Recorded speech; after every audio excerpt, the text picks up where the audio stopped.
The grandfather clock in the marble hallway ticked like a heartbeat too loud in the silence. Shadows of chandeliers stretched across the walls, glinting off polished glass and gold frames. Everything in this mansion was designed to impress, to whisper wealth with every corner. Yet tonight the man who owned it all lay stiffly on a velvet sofa, his eyelids lowered just enough to give the illusion of sleep. His chest rose and fell in carefully measured breaths, a performance for an audience of one. The Billionaire's name was Richard Langston. To the world he was a titan, steel gray hair, crisp suits, numbers that danced in stock markets at his command. To himself he was a man plagued by a question no amount of wealth could answer. He had grown used to loyalty bought with paychecks, smiles shaped by contracts, and respect sown from fear. But in the quiet hours of his home, when no one watched, he wondered, who among them would still be kind if he stripped away the power of his name? It was not his employees he wanted to test tonight, but someone smaller, someone overlooked, the child of his maid. Evelyn, his housemaid, had been in his service for 6 years. A quiet woman, her life defined by shadows, always stepping back, always lowering her gaze. She had a daughter, Lila, barely 8, who sometimes trailed behind her in faded dresses, clutching a teddy bear worn so thin its seams looked ready to unravel. The girl was quiet too, except for her eyes. They were wide, full of something Richard had not seen in his corporate world, a hunger to be noticed, to be understood. And so tonight, Richard had given Evelyn the night off under the pretense of generosity. He told her he wanted her to rest, that he'd manage fine alone. He watched the relief flicker in her eyes, the way gratitude tripped awkwardly on her lips, and he knew she hadn't suspected a thing. Now, the mansion was nearly silent. Nearly, because down the hall he heard the faint shuffle of small footsteps. The child was awake. Richard lay still, pretending to doze, every muscle taut with anticipation. His plan was simple. By feigning sleep, he would watch the girl's behavior. Would she steal from him, like so many assumed the children of the poor were destined to? Would she snoop, break things, test the limits of this glittering palace? Or, and this thought gnawed at him, would she reveal something he hadn't expected at all? The footsteps grew nearer, a careful tiptoe across the cold marble floor. Then came the soft creak of the living room door easing open. The air shifted with her presence before he saw her, the way innocence alters silence like the brush of a feather. Lila stepped into view, her small figure framed by the glow of a hallway lamp. She clutched her teddy bear tightly, her gaze darting to him on the sofa. He fought the urge to open his eyes. Through the slits of lashes he watched her hesitate. She stood still for a long moment, chewing her lip, as though deciding whether to approach. Her little hands trembled around the bear, its one glass eye glinting in the light. Finally she moved, crossing the room with cautious steps until she stood just a few feet away from him. Richard's heart pounded. What will she do? She reached out, not to his wallet, not to the gold watch glinting on the side table, not to the silk blanket draped over his arm. Instead, she placed her teddy bear gently on the edge of the sofa, right by his hand. Richard nearly forgot to breathe. Lila whispered, so softly he almost believed it was part of his dream. Don't be lonely, mister. The words sliced through, him with a sharpness he did not expect. He had not felt pierced by words in years. His empire was built on numbers, contracts, and deals. Yet here in the quiet of his mansion, a child's whisper felt heavier than any boardroom betrayal. She tucked the teddy bear closer to him as though protecting him. Then she turned, her small shoulders trembling like she'd carried something too heavy. Richard lay frozen, stunned by a simple act of kindness that money could never buy. But just as he began to wonder why she offered him the bear, why she sensed loneliness in him at all, something else happened. Lila moved toward the grand bookshelf lining the wall. She reached behind the lower shelves as if she knew exactly where to look. Richard's breath caught. No child should know of that hidden compartment. Her tiny fingers curled around the edge of the panel, and with a practiced tug, She pulled open the secret drawer. Inside lay an object he had not touched in years, one that no maid, no guest, no friend should ever have known about. How did this child know it was there, and why was she staring at it as though it belonged to her? Richard's throat tightened as if the very air had turned against him. That drawer was his most private space, a place he had not dared to touch in years, where memory was locked away like a wounded animal behind bars. He had built this mansion as a fortress, a monument to success, and yet here was a child, no taller than the arm of his sofa, opening the only door he thought was sealed forever. Through slitted eyes he watched her, every nerve in his body begging to sit up, to snatch. The drawer shut to demand how she knew, but he stayed still, pinned by curiosity and fear, his chest rising in the measured rhythm of feigned sleep. Inside the drawer lay a photograph. Not any photograph. The photograph.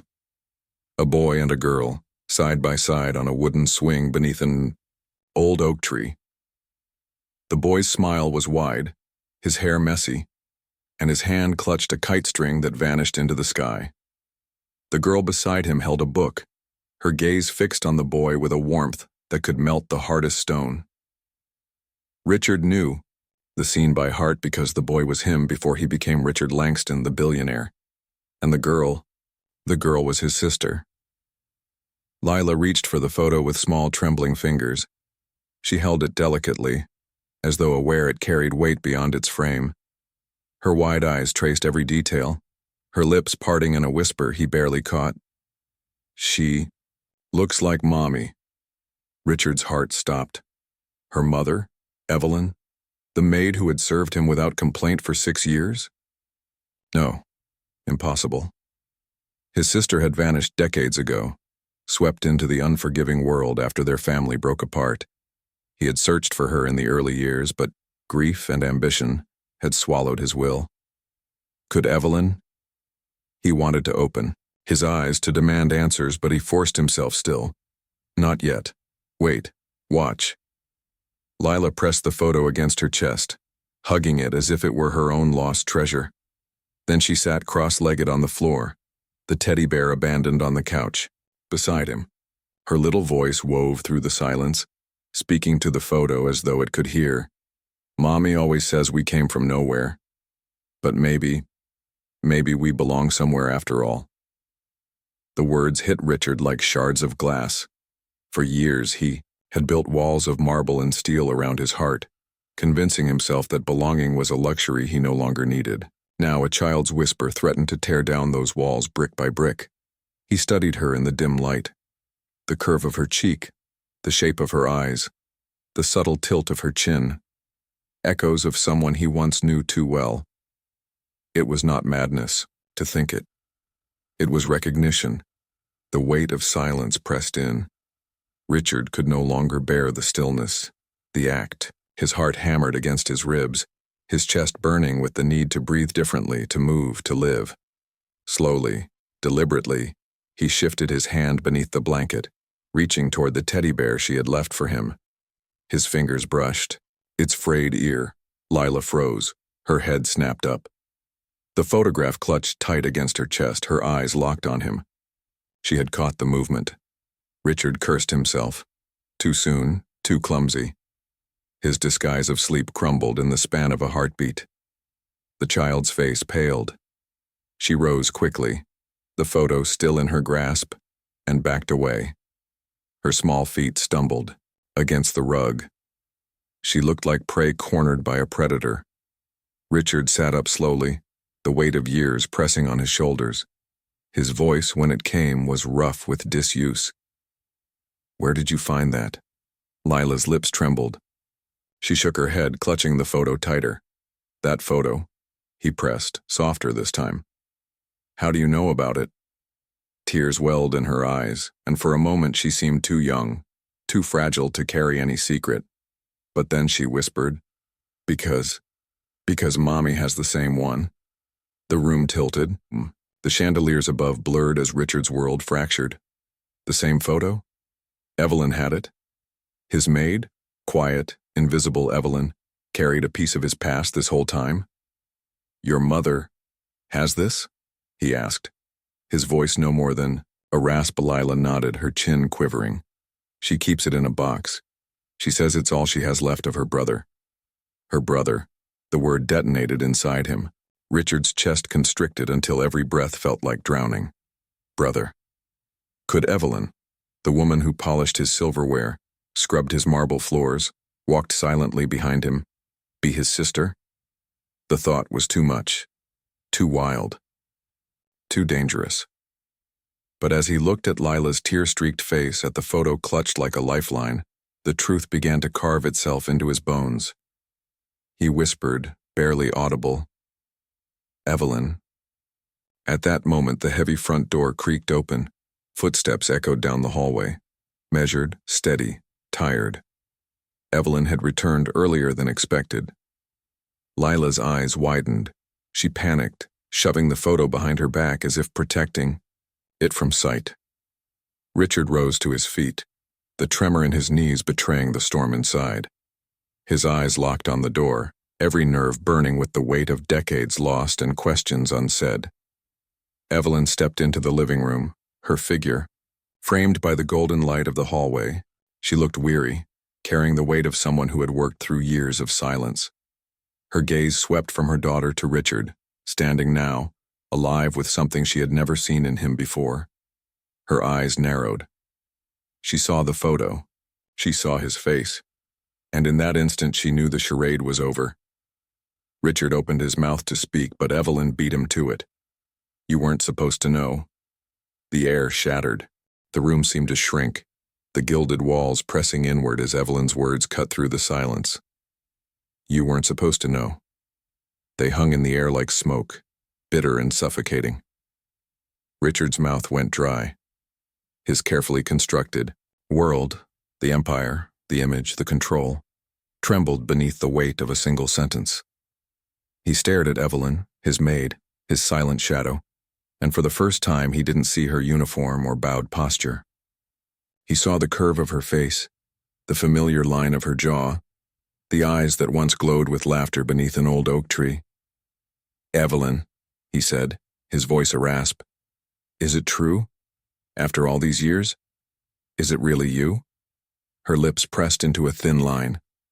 She didn't answer at once. Instead, she moved across the room, her daughter trailing close behind, clutching the teddy bear once more. Evelyn's hand shook as she plucked the photo from Lila's grip. She held it up between them, the fragile bridge between two lives. You were supposed to forget, she whispered. Forget the girl who disappeared when the world turned cruel. Forget the sister who wasn't worth saving. The words struck him like blows. Richard's chest ached as memory stirred. The night their father left.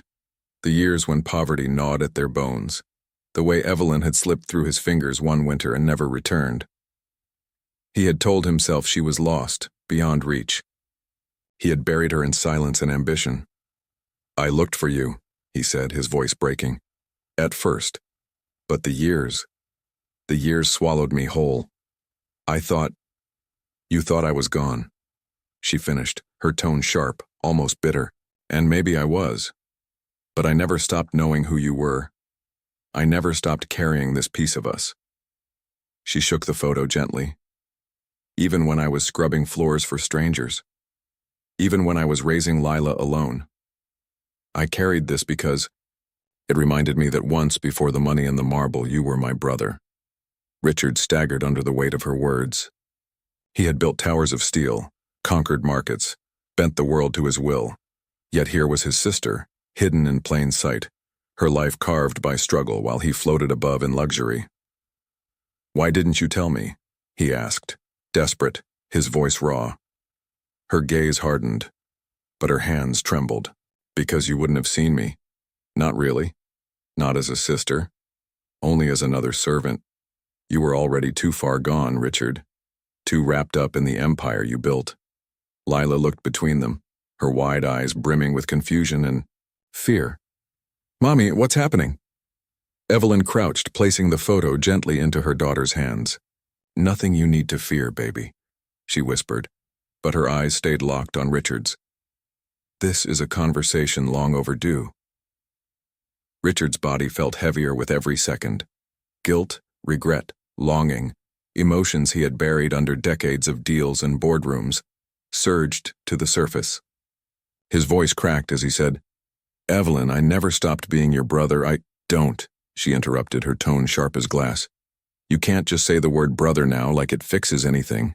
Do you know what it's like to raise a child in the shadows of the world while your own blood sits in mansions? Do you know what it's like to wonder if he even remembers you exist?" Her words echoed through the vast room, louder than the ticking clock, louder than his own heartbeat. Richard's eyes burned. He reached into the drawer, pulling out not only the photo, but a second object he had hidden away. A small silver necklace, tarnished with time. It had been hers once, a gift from their mother before the world crumbled. He had kept it all these years, buried in the drawer with the photo. He held it out, his hand trembling. "I never forgot. Not really. I kept this. Every day it reminded me of you." Evelyn's eyes widened at the sight of the necklace. For a moment her armor cracked. Her lips trembled, her eyes glistened, but then she straightened, pulling her daughter close. "You kept it," she said softly, almost to herself. "But you kept me hidden too. You let me scrub your floors while you sat on thrones. Do you know what that feels like?" The shame in his chest felt unbearable. He wanted to collapse under it, to rewind decades, to rewrite everything. He wanted to tell her he was wrong, that his silence was not indifference but weakness, but the words tangled in his throat. "Evelyn," he pleaded, "I want to make it right." Her laugh was bitter, sharp as broken glass. "Make it right? With what? Money? You think you can buy back years of being invisible? You think you can buy back my daughter's childhood, her tears, her questions about why her uncle never came for us?" Lila's small voice broke the tension, soft and trembling. "Uncle?" She looked up at Richard with wide, questioning eyes. "He's my uncle?" Evelyn froze. Richard's breath caught. The word hung heavy, innocent yet damning. "Yes," Evelyn admitted, her shoulders sagging under the weight. "He's your uncle, the brother I never thought you'd meet." The child blinked, trying to understand, clutching the teddy bear tighter. Richard's heart ached at the sight. In her, he saw a reflection of himself at that age. Lost, yearning, desperate for family. He took a step closer, his voice gentle. "Lila, I am your uncle, and I—" But before he could finish, Evelyn raised a hand, her face stern. "Don't," she said, her voice trembling with both fury and fear. "Don't. You dare make promises you can't keep. She's not another piece in your empire. She's not another investment to play with. She's my daughter, and I will not let her be hurt by you." Richard's stomach twisted. He wanted to argue, to swear he was sincere, but before he could speak, a sharp sound pierced the room, the unmistakable ring of his phone. On the screen, glowing in the dim light, was a single name, a name he had not seen in decades, one that tied the past and present together in ways Evelyn could not yet imagine. His hand shook as he picked it up. Evelyn's voice cut through the silence, cold and wary. "Who is it, Richard?" He stared at the screen, the name burning into his vision. "It's her." The room went still. The phone's shrill ring seemed to echo through the marble halls, slicing through the fragile silence between brother and sister. Richard's fingers trembled as he held the device, the name blazing on the screen like a ghost risen from the grave. Evelyn's eyes narrowed, wary but curious, her arm wrapped protectively around her daughter. "Who is it, Richard?" She pressed, her voice firm, but beneath it trembled a current of fear. Richard swallowed hard, his throat dry. The name stared back at him. Clara. He hadn't seen it in years, hadn't dared to. Clara was the third piece of their broken puzzle. The younger sister who had vanished even before Evelyn. The one who had been taken by foster care after. Their family collapsed completely. For decades, Richard had wondered what became of her. But tonight her name returned like a blade pressed against old wounds. "It's Clara," he whispered. The color drained from Evelyn's face. For a moment, she looked like the girl she once was, standing barefoot in the cold, holding her brother's hand beneath the oak tree. Her grip on Lila tightened. "That's not possible. Clara's gone. She disappeared. We never found her." Richard shook his head. "She found me. Or she's trying to." The phone continued to vibrate, its glow an insistent pulse in the dim room. Richard hesitated, then pressed accept. He lifted the phone to his ear, his voice unsteady. "Hello?" For a long moment, only silence greeted him. Then came a breath, shaky and raw. "Richard?" The voice was older, cracked with years of hardship, but beneath the layers of time it was unmistakable. "Clara." Richard's chest tightened. "Clara, is it really you?" On the other end, a soft, broken laugh. "I wasn't sure you'd answer. I've been calling for weeks. I didn't think you'd still want to hear from me." Evelyn stepped closer, her face pale, her eyes wide. She whispered, barely audible, "Put it on speaker." Richard hesitated, then tapped the button. The room filled with Clara's voice, brittle yet fierce. "I'm sorry for calling like this," Clara said. I found something you both need to know." Evelyn's hand flew to her mouth. "Clara," her voice cracked, thick with disbelief. "It's me. It's Evelyn." The silence on the other end was heavy, filled with 1,000 unspoken years. Then Clara's breath hitched, breaking into sobs. "Evelyn? My God. I thought you were dead. I thought I lost you forever." Tears streamed down Evelyn's face. Her daughter clung to her side, confused but silent, sensing the gravity of the moment. "I'm here," Evelyn whispered. "I never stopped remembering you." Richard felt the air thicken with emotions he couldn't name. Regret, longing, relief, and dread all at once. 3 siblings, once shattered, now tethered again through wires and ghosts. But Clara's next words cut through the fragile reunion like a knife. "There's something you don't know," she said, her tone sharp now, urgent. "About Mother, about why everything fell apart." Richard froze. His mother, the woman who had vanished from his life, leaving only shadows. For years, he told himself she had abandoned them, fleeing into the night. It was easier than facing the possibility that she had been taken, destroyed, or worse. "What about her?" he asked, his voice low. "She didn't leave us by choice," Clara said. "She was forced." Evelyn gasped. "Forced? By who?" There was a pause, the sound of Clara gathering strength. Then, "By the very man Richard idolized, the one he swore he'd never be like. Our father." The room spun. Richard's knees weakened and he steadied himself against the sofa. His father, the man who vanished when Richard was still a boy, the figure who had haunted his every decision, driving him to build empires so he would never feel powerless again. His father had always been a mystery, a shadow. To hear now that he was not the victim of circumstance but the architect of their suffering, it was unbearable. "No," Richard whispered. "That can't be true." Clara's voice hardened. "It is. I've spent years tracking down what happened. Old records, people who remembered. Our mother wanted to stay. She wanted to keep us together. But Father, he sold her out, to pay his debts, to save himself." Evelyn's sob broke through the air. She crumpled into a chair, clutching Lila to her chest. "All those years, I hated her. I thought she left us because we weren't enough." Richard's vision blurred with tears. His world, built on power, control, wealth, collapsed into ruins. All the foundations were lies. His empire, his identity, his solitude, all traced back to a betrayal he had never seen coming. Clara's voice softened. "I didn't call to hurt you. I called because there's more. Our father isn't dead." The words detonated in the room. Richard's breath caught. Evelyn's eyes widened. and even little Lila seemed to shiver at the chill in the air. "What do you mean?" Richard demanded. His voice trembled with both fear and rage. He disappeared decades ago. He must be gone. "No," Clara said. "He's alive, and he's been watching us, all of us."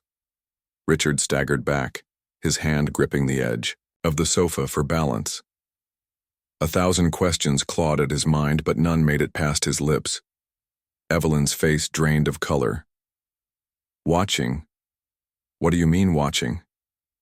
There was a pause.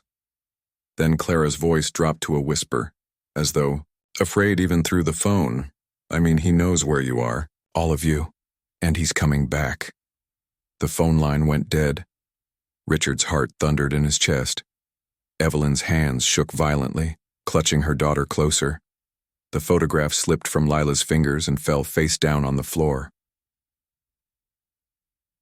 The mansion's silence returned, heavy and suffocating, but now it carried something else. A presence. A threat. Richard turned toward his sister, his voice hoarse. "He's alive." Evelyn's eyes blazed with fear. "And if he's coming back, none of us are safe." The silence after Clara's call felt alive, as though the mansion itself held its breath. Shadows stretched longer, heavier, wrapping around the corners like hands reaching from the past. Richard's chest heaved, each breath shallow and ragged. Evelyn clutched Lila so tightly the girl whimpered softly, muffled against her mother's chest. Richard turned, his voice raw. "He can't be alive. Not him. Not after all these years." Evelyn's eyes blazed with a fury born of wounds, too, deep to ever fully heal. "Alive or not, Clara wouldn't lie. You heard her. He sold our mother, Richard. He destroyed us. If he's out there, if he's coming—" Her words faltered, replaced by trembling silence. Richard pressed his hands into his face, fingers digging into his temples as if he could crush the memories back into nothingness. The man they spoke of was a shadow he had spent his life outrunning. Their father had been more than cruel. He had been a storm, a man whose voice could strip hope from a room. Richard remembered the nights his fists shook walls, the way his promises turned to ash, the way their mother's eyes dimmed under the weight of him. "I swore," Richard whispered, his voice trembling. "I swore I would never become him. I built all of this to erase him." His hand swept across the glittering room, the chandeliers, the velvet curtains. "But if he's alive—" His words trailed into nothingness. Evelyn's lips trembled as she lowered her daughter to the couch. She crouched before Richard, her eyes wet but fierce. "We don't need your wealth. We don't need your empire. What we need is truth. We need to face him." Richard looked up, his eyes burning. "Face him? You don't know what you're saying. He ruined us once. He'll ruin us again." But Lila's small voice broke through, fragile and innocent. "Who is he? Why are you scared?" Both adults froze. They turned to the little girl, her teddy bear crushed against her chest, her wide eyes flickering between them. She had been listening, trying to stitch together pieces too heavy for her age. Evelyn swallowed hard, pulling her daughter close. "He's someone from before you were born. Someone who hurt our family." Richard's voice was a whisper of thunder. "He's our father, your grandfather." Lila's eyes widened, but she said nothing, her small hand reaching for her mother's, clinging tighter. The clock ticked loudly in the silence. Each sound felt like a countdown. Then, a knock. It was faint at first, a distant rap against the massive oak front door. The sound rolled through the mansion, shaking every fragile bone of peace. Evelyn stiffened. Richard froze, his blood running cold. Another knock, harder this time. Richard's breath caught. It can't be him. Not this fast. Evelyn's face paled. What if Clara was right? What if he's already here? The knocking grew louder, urgent, like fists demanding entry. The chandelier above trembled with the vibration. Lila whimpered, burying her face against her teddy bear. Richard's instinct screamed at him to remain silent, to stay hidden. But another part of him, the part that had once been a boy cowering in a darkened room, refused. He stood, his legs trembling, his voice steadier than he felt. Stay here. He crossed the marble floor, each step echoing like a drumbeat of dread. The knocks became pounding now, rattling the hinges, shaking the air. Richard's hand reached for the ornate handle. He paused, his heart thundering. Behind him, Evelyn hissed, "Don't open it." But Richard's hand turned anyway. The door swung wide, and there was no monster, no storm of a man. Instead, a single envelope lay on the doorstep, sealed in thick red wax. No messenger, no sound of retreating footsteps, just silence. Richard bent, his hand trembling as he picked it up. The seal bore a mark he hadn't seen since childhood, a ring-shaped emblem, etched with a serpent eating its own tail. His father's ring. He slammed the door shut, clutching the envelope as though it might bite. Evelyn rose, her voice shaking. "What is it?" Richard broke the seal with shaking hands. Inside, on yellowed parchment, was a single line written, in a hand he recognized instantly, bold, sharp, unforgiving. "Sins can't stay buried forever. I'm coming home." Evelyn staggered backward, her breath ragged. Richard stared at the words, his blood turning to ice. But there was more. Beneath the message in smaller script, a second line clawed at his heart. "Tell Evelyn I never lost track of her, and tell the girl she reminds me of her grandmother." Richard's head snapped up. His eyes found Lila, innocent, fragile, clutching her teddy bear. Evelyn gasped, covering her mouth with both hands. He knows about her. The weight of the revelation crashed over them. Their father hadn't just been watching. He knew exactly who Evelyn was, who Richard was. And now, he knew about Lila. The room seemed to collapse inward, the walls suffocating. Richard felt the ground sway beneath him as he stared at the letter. He had lived his life in marble and steel, believing himself untouchable. But the serpent from his past had found him, and it had fixed its gaze on the one soul who should have been safest, his niece. Evelyn grabbed his arm, her voice sharp with panic. "We have to leave, tonight, before he finds her." But Richard's voice, heavy and grim, cut through. "You don't understand. If he's coming for her, running won't be enough." Evelyn's eyes flared with fury. "Then what do you suggest? Wait here until he tears through those doors? Sacrifice her the way he sacrificed Mother?" Richard's hand clenched the letter, crumpling it. His mind spun, torn between the instinct to flee and the desire to fight. And then, from the hallway, the grandfather clock struck midnight. Its chimes echoed like a funeral bell, reverberating through the house. In the final echo, a new sound whispered through the walls. Footsteps, slow, deliberate. Inside the house, the footsteps echoed through the corridors like whispers from the grave. Slow, deliberate, measured, each one striking through the silence with the weight of inevitability.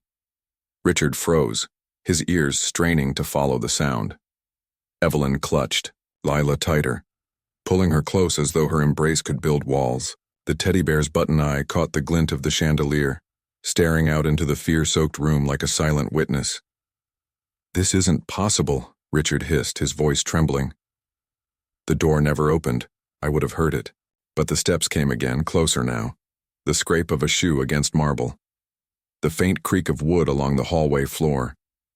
Evelyn's voice was barely a whisper. "He's inside." Richard moved quickly, sweeping the room with his eyes. He spotted the poker by the fireplace, heavy and iron. His hand wrapped around it, the cold metal, a poor substitute for courage. "Stay behind me," he ordered, Evelyn's jaw clenched, her eyes blazing. "I've been behind you my whole life, Richard. Not tonight." She stood beside him, her arm still wrapped protectively around her daughter. The footsteps grew louder, deliberate in their pace. Whoever was in the house wasn't rushing, wasn't sneaking.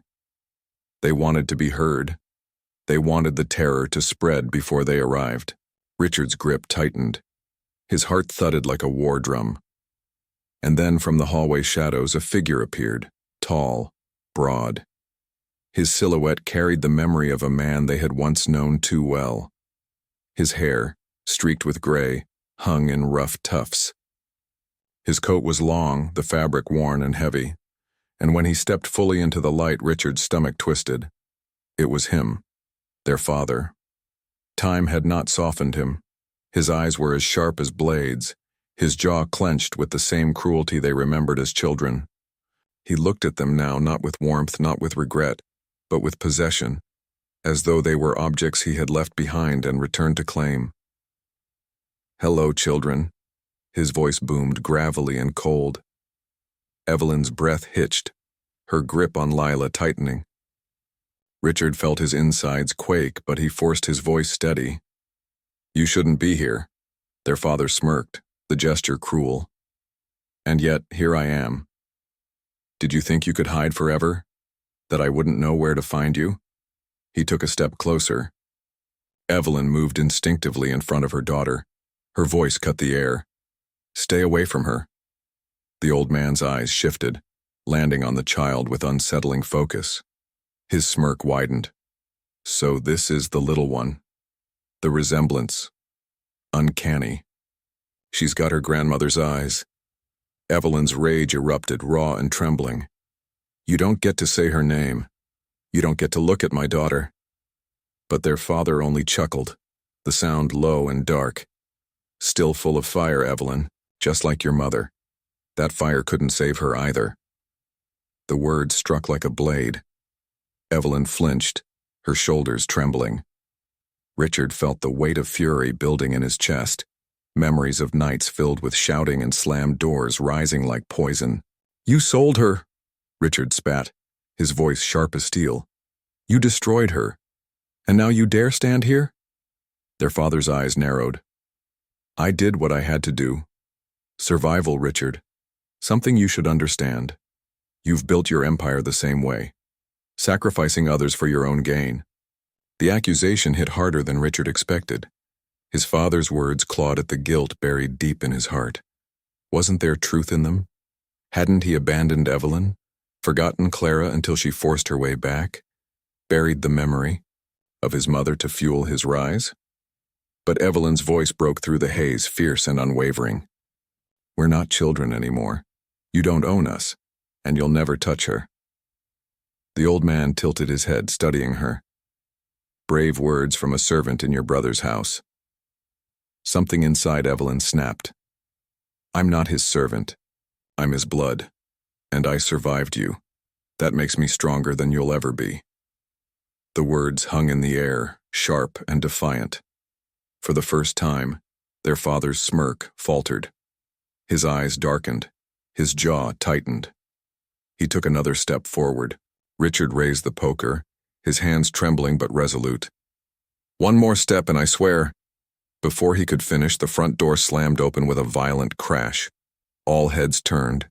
Clara burst into the room, her face pale but fierce, her chest heaving from the sprint. "Get away from them!" she shouted, her voice raw with fury. The old man's eyes widened briefly, then narrowed again, a cruel smile twisting his lips. "Clara," he drawled, "the lost lamb returns." Clara ignored him, rushing to Evelyn and wrapping her arms around her sister. The two women clung to each other, trembling while Lila pressed against them, wide-eyed and silent. Richard stood between them and their father, the poker raised. For a moment, the scene held, the past and present colliding in a storm of silence, broken only by the crackle of the fireplace. Their father's eyes gleamed with something darker than rage. "You think you can stop me?" he growled. "You've carried my blood all your lives. You can't escape what you are. You'll always be mine." Richard's grip on the poker tightened, fury igniting in his chest.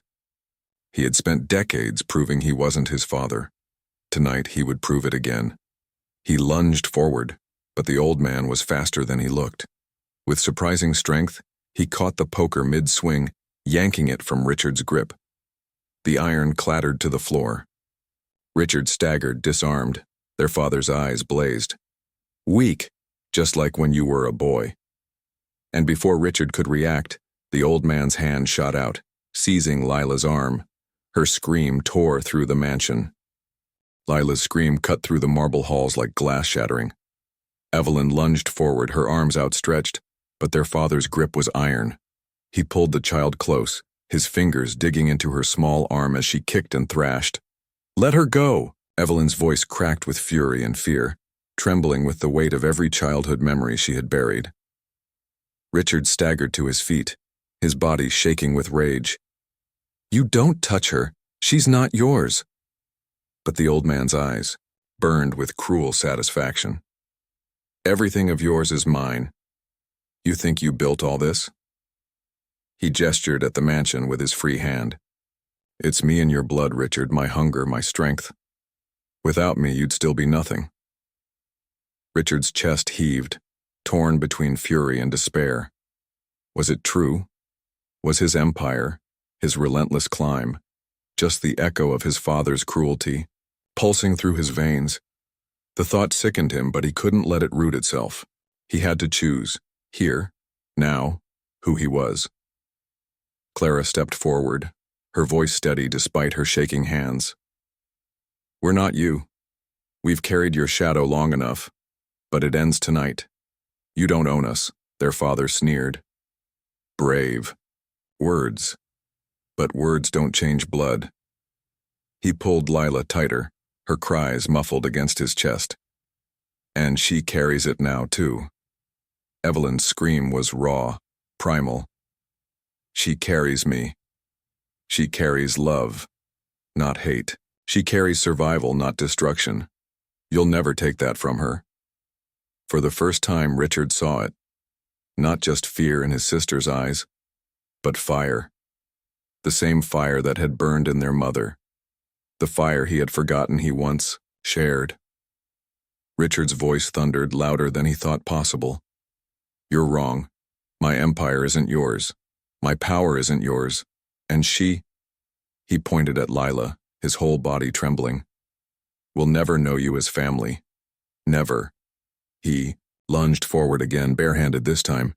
His father swung, his fist crashing into Richard's jaw, sending him sprawling. Pain bloomed white-hot, but Richard pushed up again, refusing to stay down. Blood dripped from his lip, but his eyes were clear, resolute. Clara darted to his side, helping him rise. "Together," she whispered. Evelyn stepped closer too, her arms trembling but strong. "We face him together. No more running, no more silence." The three of them, broken children now grown, stood as one. Their father's eyes flickered with something unexpected. Hesitation. Lila seized that moment. With all the strength her small frame could muster, she bit down hard on her grandfather's hand. He roared in pain, his grip loosening. Evelyn lunged, tearing her daughter free, pulling her into her arms. The old man staggered back, clutching his bleeding hand. His eyes blazed with rage. "You think this is over? You think you can erase me?" Richard stepped forward, his voice low and steady. "No, we can't erase you, but we can bury you in the only place you belong, the past." He picked up the fallen poker, raising it high. For a moment the firelight glinted on the iron, illuminating the trembling man before him. But Richard didn't swing. Instead, he hurled the poker into the flames. The iron hissed, swallowed by fire. "You don't own my anger anymore," Richard said, his voice breaking. "You don't own me." Evelyn's tears streamed down her cheeks, but her grip on her daughter was fierce, unyielding. Clara's hand found Richard's, squeezing tight. Their father's sneer faltered, replaced by something hollow. For the first time, the man who had haunted their lives looked small, powerless, alone. "You'll regret this," he spat. His voice cracked, less thunder now and more hollow echo. He staggered toward the door, clutching his injured hand. "You'll regret turning against your own blood." Richard's voice followed him like a final verdict. "You stopped being our blood the moment you betrayed Mother." The front door slammed shut behind him. Silence fell, heavy, broken, but no longer suffocating. For a long moment, no one moved. The only sound was the crackle of the fire, consuming. The poker reducing it to embers. Then Lila's small voice broke through, soft, fragile. "Mommy, are we safe now?" Evelyn's tears fell into her daughter's hair as she whispered, "Yes, baby, we're safe." But her eyes met Richard's, and she knew safety was more than the absence of danger. It was something they would have to build, piece by piece together. Richard lowered himself to the couch, his body aching, his soul heavier still. He looked at the photograph on the floor, the children frozen in time beneath the oak tree. He bent to pick it up, his hands trembling. "We lost so much," he whispered, "but maybe it's not too late to find each other again." Clara sat beside him, her hand on his shoulder. "We can't change what he did, but we can choose what we do now." Evelyn joined them, Lila curled against her chest, the teddy bear clutched tight. She looked at her brother through tears, her voice fragile but certain. "Then let's start now. No more silence. No more pretending we're strangers." The three siblings sat together for the first time in decades, bound not by fear but by choice. The photo trembled in Richard's hand. The necklace gleamed faintly in the firelight, and Lila's small fingers reached out, curling around both. Symbolic objects, remnants of grief, survivors of injustice, now rested in the hands of a child who carried hope. Outside, the night pressed close, dark and heavy, but inside, for the first time in years, the mansion felt less like a tomb and more like a home. The clock ticked on, each second no longer a countdown to dread, but a rhythm of life continuing. Richard leaned back, his voice soft almost to himself. "We can't erase the past, but maybe we can heal." Evelyn squeezed his hand. Clara smiled faintly through her tears. And Lila, drifting into sleep against her mother's chest, held onto the teddy bear with one hand and the photo with the other, carrying the weight of yesterday into tomorrow. The firelight flickered, warm and steady. The serpent had returned, but they had faced it. Together, and in that togetherness, they had won.